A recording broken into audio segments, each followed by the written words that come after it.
اس نبی پر ایمان نہیں لائیں گے جو بنی عبد مناف یعنی بنی ہاشم سے ہو۔ اس نبی کو ہم قیامت تک نہیں مانیں گے۔ بسم اللہ الرحمن الرحیم۔ السلام علیکم۔ اللہ کے نام سے شروع جو بڑا مہربان نہایت رحم کرنے والا ہے۔ کچھ لوگ رسول اللہ صلی اللہ علیہ وسلم کو دیکھ کر بلند آواز میں کہکے لگاتے ہوئے اور مذاق اڑاتے ہیں۔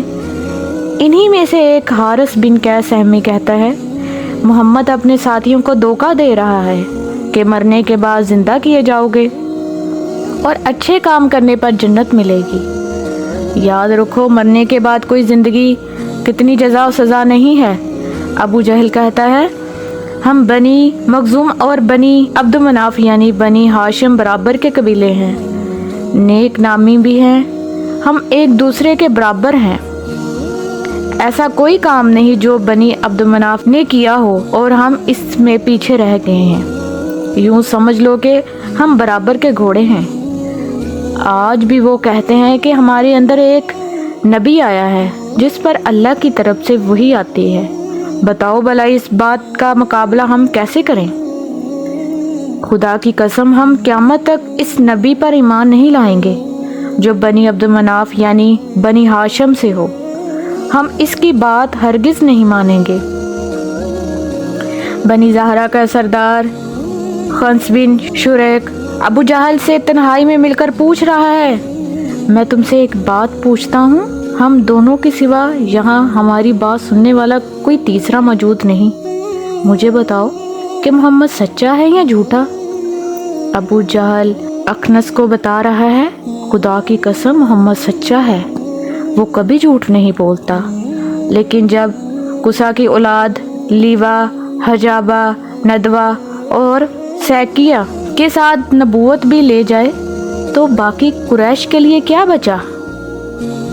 بنی مخزوم مرہ بن کعب کی اولاد ہے۔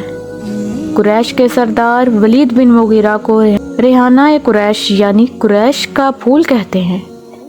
ولید یہ بات کھلے عام کہتا ہے، قریش کا سردار سب کی نظروں میں عزت دار، مال و دولت میں بھی محمد سے بہتر ہوں، کیا میرے ہوتے ہوئے محمد پر وحی آ سکتی ہے؟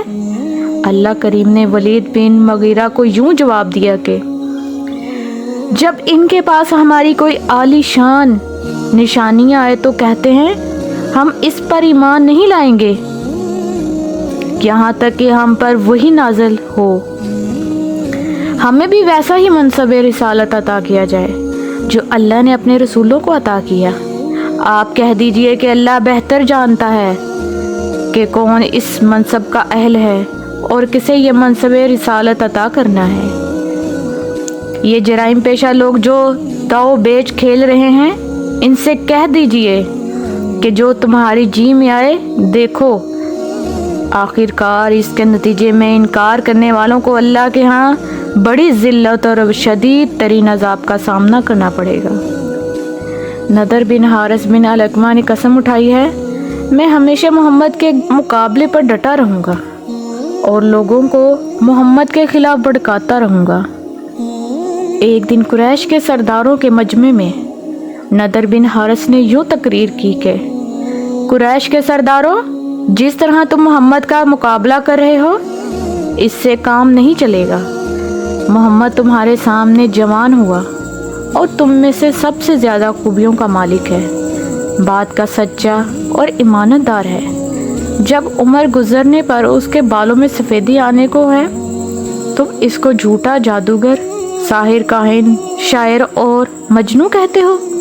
خدا کی قسم میں نے جادوگروں، ساحروں، کاہنوں، شاعروں اور مجنوں کو دیکھا ہے اور ان کی باتیں سنی ہیں، محمد میں ان جیسی کوئی بات نہیں ہے۔ تم پر جو مصیبت آئی ہے اس کا مقابلہ کرنے کے لیے کوئی اور طریقہ سوچو۔ تم لوگ جو باتیں بنا رہے ہو ان سے کوئی فائدہ نہیں ہوگا۔ اس کے بعد نضر انہیں کہہ رہا ہے، ایران کے اسفندیار اور رستم وغیرہ کے قصے لوگوں کو سناؤ۔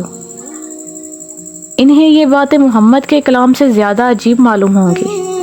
وہ قرآن کے بجائے ان قصوں میں دلچسپی لیں گے اور محمد کو ہمارے مقابلے میں ناکامی ہوگی۔ نضر یمن